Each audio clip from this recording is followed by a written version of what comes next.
Somo la 3: umoja wa kiroho ndani ya ndoa.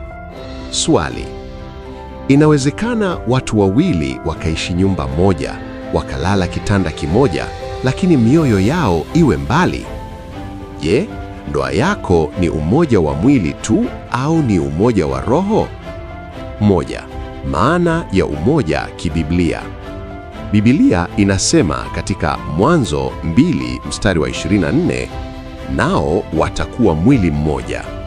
Hapa Mungu hakuwa anaongelea mwili tu, alikuwa anaongelea umoja wa kiroho, umoja wa maono, umoja wa mwelekeo. Kuwa mwili mmoja ni kuwa na madhabahu moja. 2. Ndoa bila umoja wa kiroho. Ndoa nyingi zina picha nzuri, nyumba nzuri, watoto wazuri, lakini hazina madhabahu. Bila umoja wa kiroho, maamuzi yanakuwa ya kibinadamu tu.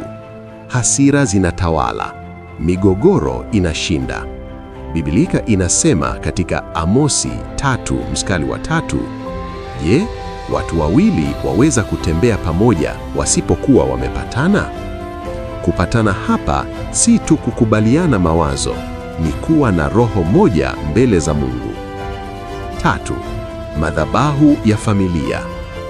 Umoja wa kiroho hujengwa kwa makusudi. Maombi ya pamoja.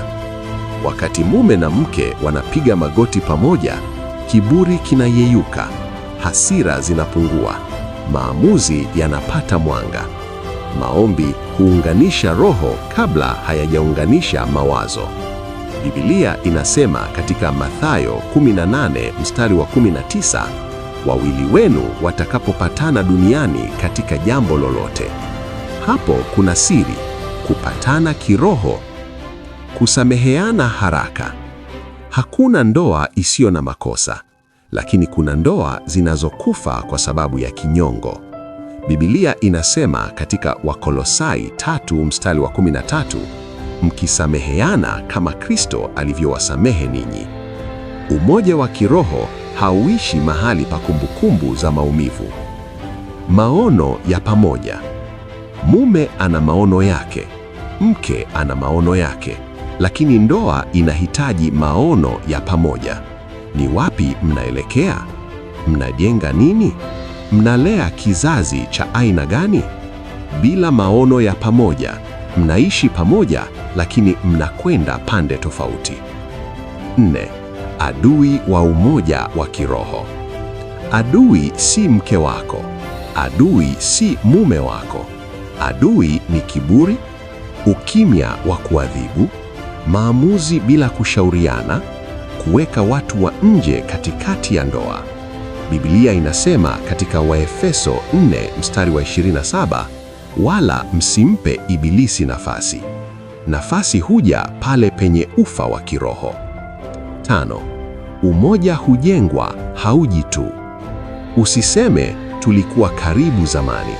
Swali ni, leo mnafanya nini kujenga ukaribu? Dakika za maombi, mazungumzo ya wazi, kushirikiana katika huduma, kufunga pamoja kwa ajili ya maamuzi makubwa. Hayo hujenga nguzo ya kiroho. Hitimisho. Wapendwa, ndoa si makazi ya miili miwili, ni madhabahu ya roho mbili zilizounganishwa. Kama mna umoja wa kiroho, changamoto hazitawavunja, fedha hazitawatenganisha, watu wa nje hawatawagawa. Lakini bila umoja wa kiroho, hata vitu vidogo vitakuwa vikubwa. Tafakari kwa upole. Je, tuna muda wa maombi ya pamoja kama wanandoa? Je, kuna kinyongo ninachokihifadhi kinachoharibu umoja wetu?